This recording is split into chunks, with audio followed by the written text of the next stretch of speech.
Assalamualaikum warahmatullahi wabarakatuh.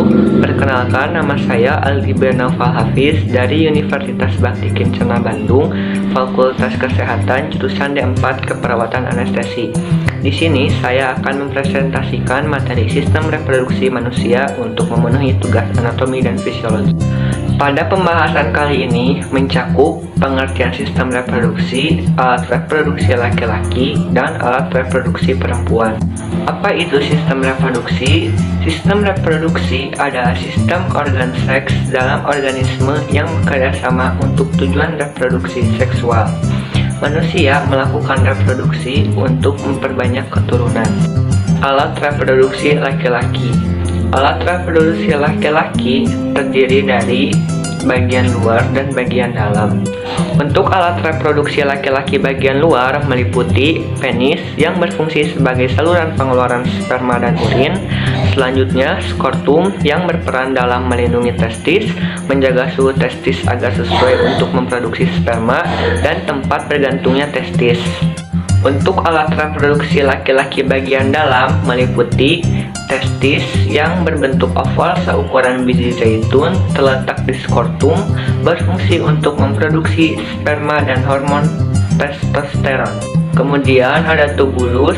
Tubulus ini terdiri dari epididymis yang merupakan saluran panjang yang terletak di belakang testis, berfungsi untuk membawa dan menyimpan sel sperma yang telah diproduksi di testis, serta mematangkan sperma yang dibentuk oleh testis. Kemudian, vas deferens yang merupakan saluran panjang dan tebal yang menghubungkan epididymis menuju uretra, berfungsi untuk mengantar sperma matang ke uretra sebagai persiapan ejakulasi. Selanjutnya ada uretra yang merupakan ujung dari sistem reproduksi, berfungsi membawa sperma dan urin keluar.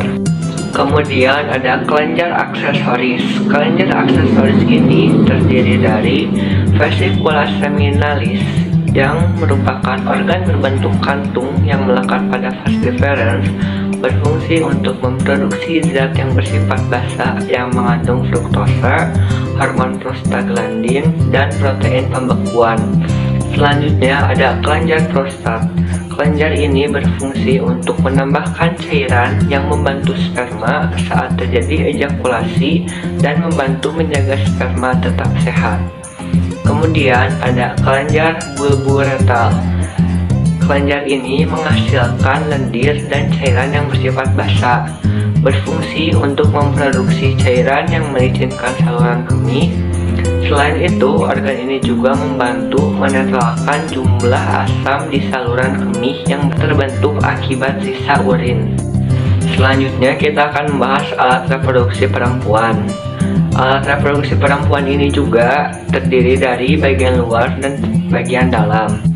Untuk alat reproduksi perempuan bagian luar meliputi vulva. Vulva merupakan celah organ reproduksi perempuan yang berperan sebagai muara saluran urin dan saluran reproduksi. Selanjutnya yaitu labium. Labium merupakan bagian yang membatasi vulva. Untuk alat reproduksi perempuan bagian dalam meliputi ovarium yang memiliki struktur berbentuk bulat yang disebut folikel. Setiap folikel mengandung sel telur atau oosit yang berada pada lapisan perifer ovarium, berfungsi untuk menghasilkan sel telur dan memproduksi hormon. Berikutnya ada oviduk atau tuba fallopi yang merupakan saluran yang menghubungkan ovarium dan rahim. Di ujungnya terdapat infundibulum seperti jari untuk menangkap ovum yang sudah matang, berfungsi untuk membawa sperma dan sel telur ke tempat terjadinya pembuahan yaitu ampula tuba.